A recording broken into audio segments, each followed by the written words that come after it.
अस्सलाम वालेकुम जी dear students. आज हम इसको बाकायदा तौर पे स्टार्ट करते हैं। मैं छोटे छोटे क्लिप्स इसके बनाऊंगा। सबसे पहले हम ये देखते हैं कि ये जो है स्टेटा है क्या, ठीक है, और इसकी हिस्ट्री क्या है और इसके मुख्तलिफ फीचर्स वगैरह ये क्या है। तो सबसे पहले हम इसकी देख लेते हैं कि स्टेटा है क्या। ये मैंने यहाँ लिखा हुआ है आपके लिए। It is a multipurpose statistical package, यानी स्टैटिस्टिकल पैकेज ही है जैसे ऐप होती है कोई, to help you exploration, summarization और एनालिसिस करते हैं हम इसमें किस चीज़ का, डाटा सेट्स का। ठीक है, यहाँ क्वेश्चन पैदा होता है कि डाटा सेट्स क्या है। ठीक है, और ये कैसे यूज़ होती है। It is widely use in social science research. तो सोशल साइंस की रिसर्च में यानी management, HR, marketing, economics, finance, इसमें बहुत ज़्यादा इस्तेमाल होती है। ठीक है, अब इसमें अगर हमें पता नहीं चलेगा कि डाटा सेट क्या होता है। डाटा सेट बेसिकली हम कहेंगे टेबल को, अगर डाटाबेस की बात करें तो टेबल को कहेंगे। तो इसको डाटा सेट को भी ज़रा देख लेते हैं। What is data set? A data set is a collection of several pieces of information called variables.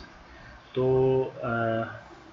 इसमें मुख्तलिफ इन्फॉर्मेशन हमारे पास होती है, पीस ऑफ इन्फॉर्मेशन होती है जिनको हम वेरिएबल्स कहते हैं। नॉर्मली इनको कॉलम्स के अंदर लिखा जाता है। और a variable can have one और सेवरल वैल्यूज इन्फॉर्मेशन, यानी वैल्यू कौन सी है, इन्फॉर्मेशन फॉर वन और सेवरल केसेस।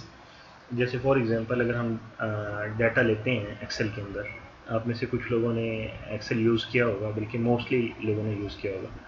उसमें आप कॉलम्स बनाते हैं और फिर उसकी रोज होती हैं। हर रो के अंदर हर कॉलम की एक वैल्यू ड्रॉ हो रही होती है। फॉर एग्जांपल अगर स्टूडेंट की इन्फॉर्मेशन ले रहे हैं तो स्टूडेंट की आईडी या उसका रोल नंबर, उसका नाम, फर्स्ट नेम, लास्ट नेम, उसकी क्लास कौन सी है, उसने कौन से सब्जेक्ट्स लिए हैं, उसके मार्क्स कितने हैं। तो एक रो के अंदर एक पूरे स्टूडेंट का आपको डाटा नज़र आ रहा होता है। तो ये तो हो गई एक शॉर्ट सा अंडरस्टैंडिंग आपकी कि स्टेटा क्या है। और ये आपका स्टेटा के अंदर जो डाटा सेट्स की हम एनालिसिस वगैरह करते हैं वो क्या है। अब ज़रा हम देखते हैं कि डिफरेंट फीचर्स जो है इसके कौन कौन से। जो लर्निंग कर्व है इसकी स्टेटा की वो ग्रेजुअल है, यानी इजी से स्टार्ट होता है और फिर आगे जाता है। इसमें और भी स्टैटिस्टिकल सॉफ्टवेयर जो यूज़ हो रहे हैं आजकल उनका भी जिक्र है, जैसे SPSS है, SAS है, JMP है, जिस SAS का नया नाम है। ठीक है, R है और पाइथन है। ठीक है, पाइथन में एक उसकी लाइब्रेरी है पांडास की, वो इसके अंदर इस्तेमाल होती है।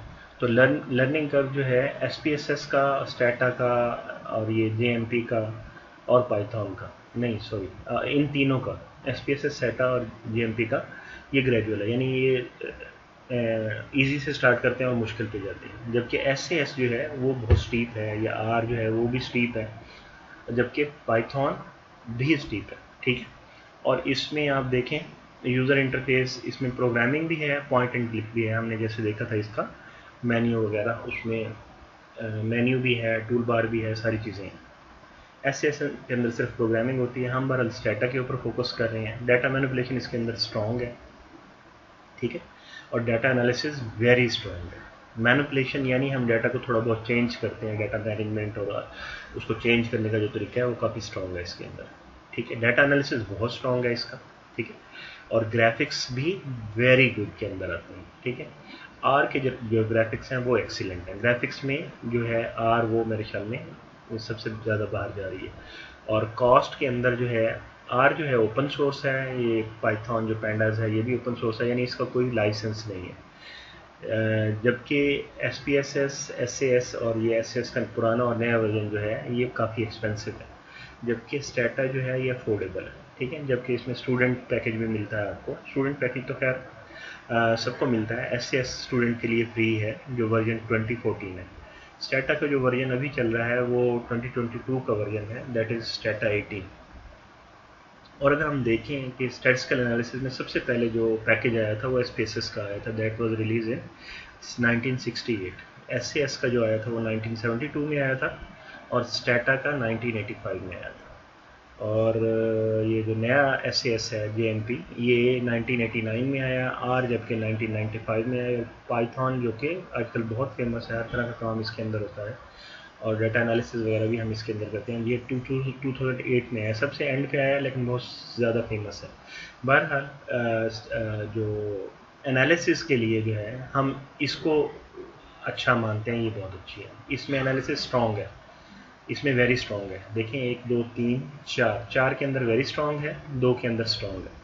तो हम स्टेटा को हमने सेलेक्ट किया क्योंकि हमारा जो कोर्स आउटलाइन है वो स्टेटा पे बना हुआ है।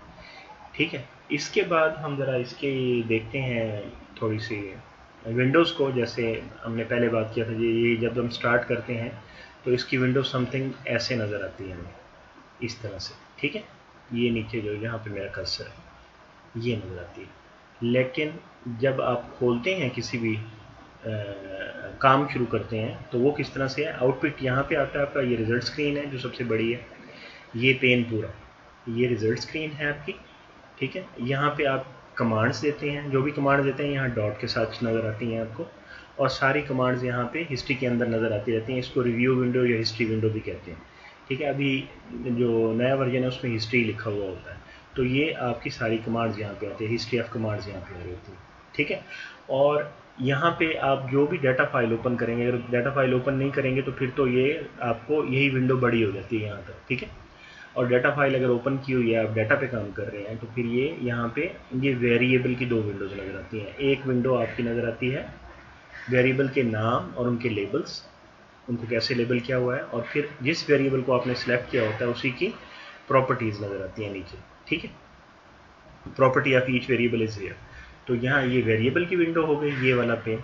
ठीक है, और ये आपका प्रॉपर्टीज़ वाला पेन हो गया। आप इसको बंद भी कर दें तो कोई फ़र्क नहीं पड़ता। अगर आपने किसी डाटा फाइल को ओपन किया हुआ है, यानी डाटा सेट को ओपन किया हुआ है, हम इसमें डाटा सेट बोलते हैं डाटा फाइल को, लेकिन commonly because we are familiar with data file name, तो डाटा फाइल हम यूज़ करेंगे। नॉर्मली इसमें डाटा सेट बोलते हैं, जैसे अभी हमने देखा इसको पीछे डिफाइन करते हुए।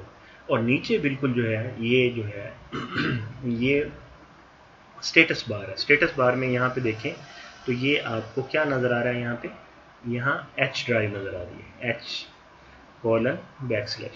और यहाँ पे कैप्स लॉक, नम लॉक, और जो भी आपके पास कीबोर्ड यूज़ करते हुए करते हैं। तो ये आपकी पेरेंट डायरेक्टरी है बेसिकली। ठीक है, तो this is brief introduction of strata. तो नेक्स्ट वीडियो में हम इसको फिर स्टार्ट करते हैं।